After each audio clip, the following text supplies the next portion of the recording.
اعوذ باللہ من الشیطان الرجیم بسم اللہ الرحمن الرحیم اللہم صلی علی محمد وآلہ ووفقنا فیہ علی مواقیت الصلاة الخمس بحدودها التي حددت وفروضها التي فرضت ووظائفها التي وظفت۔ صحیفہ سجادیہ کی دعا نمبر 44 درس نمبر 5 کہ امام یہ دعا استقبال ماہ رمضان میں یہ دعا پڑھا کرتے تھے ماہ رمضان کا استقبال کرنے کے لیے۔ امام فرماتے ہیں کہ خدا وسیلے دوسرا پر لے رہے ہیں، بس ایک دعا ہے، حاجت طلب کرنا ہے، دوسرا پر یہ پہلا پر دوسرا پر محمد اور آل محمد پہ درود ہے،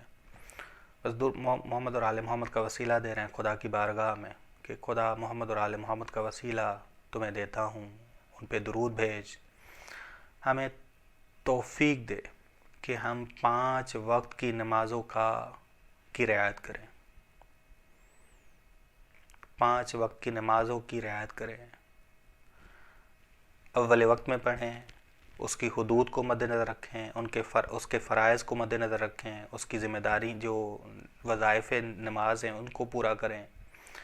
اور ان کو ان کے اوقات میں اس طرح انجام دیں جس طرح تیرے خاص بندے رسول خدا صلی اللہ علیہ وسلم نے احکامات جاری کیے ہیں، جس طرح رسول خدا نے انجام دیا، رسول خدا نے پڑھا، اپنی فضیلتوں اور برتریوں کے ساتھ رسول خدا نے اسے انجام دیا، جتنی اہمیت رسول خدا نے دی کہ آذان کا وقت قریب ہوتا تو جناب بلال سے کہتے رسول خدا صلی اللہ علیہ وسلم کہ ارہنا یا بلال، بلال آذان دے کے مجھے راحت اور سکون دے دو، ہمیں بھی راحت اور سکون آئے۔ اور صلاۃ کی 2 اصل ہیں، سل یا سل سے مراد آگ ہے یا نماز ہے۔ آگ کے وسیلے لکڑی لوہا نرم ہو جاتا ہے، اور نماز کے وسیلے انسان کے دل نرم ہو جاتے ہیں، بس نماز دین کا چہرہ ہے۔ پوری شناخت جو ہے انسان کی اس چہرے سے ہوتی، خوشی ہے تو وہ خوشی کے آثار پورے چہرے سے نظر آتے ہیں، غم ہے تو غم کے آثار چہرے سے نظر آتے ہیں۔ ہمارا چہرہ پوری ہماری ہستی کی خبر دیتا ہے، پورے ہمارے وجود کو بیان کرتا ہے۔ کہا کہ لِكُلِّ شَيْءٍ وَجْهٌ، رسول خدا فرماتے ہیں کہ ہر چیز کا ایک چہرہ ہے، اور تمہارے دین کا چہرہ نماز ہے، تمہارے دین کا چہرہ نماز ہے۔ بس نماز کو اول وقت میں پڑھنا ہے ماہ مبارک رمضان میں، یہ امام فرما رہے ہیں، یہ دعا کر رہے ہیں۔ پوری ذمہ داری حدود کی رعایت کرنی ہے، فرائض کی رعایت کرنی ہے۔ ایمان اور کفر کے درمیان حد نماز ہے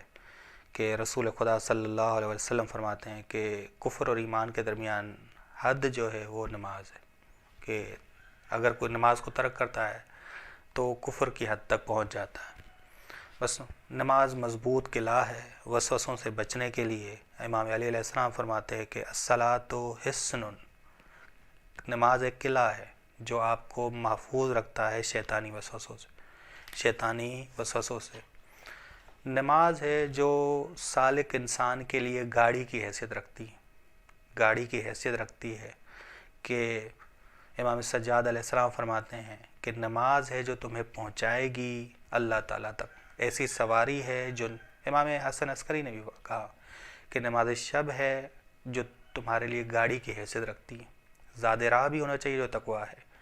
گاڑی بھی ہونی چاہیے، پیدل تو انسان سفر کرے گا تو دیر سے پہنچے گا، بس گاڑی بھی ہونی چاہیے۔ وہ گاڑی کون سی ہے؟ وہ گاڑی نماز ہے، اور سب سے محبوب ترین عمل خدا کے نزدیک نماز ہے، یہ امام جعفر صادق علیہ السلام فرماتے ہیں۔ اور انبیاء کی آخری وصیت بھی نماز کے بارے میں امام فرماتے ہیں۔ امام جعفر صادق علیہ السلام نے بھی سب کو بلا کے آخری وصیت یہی کی کہ ہماری شفاعت اسے نہیں ملے گی جو نماز کو ہلکا جانتا ہے۔ بس امام نے بھی اہم ترین اس دعا میں اہم ترین کام کی طرف اشارہ کیا ہے۔ ہارون رشید کا ایک جاسوس تھا،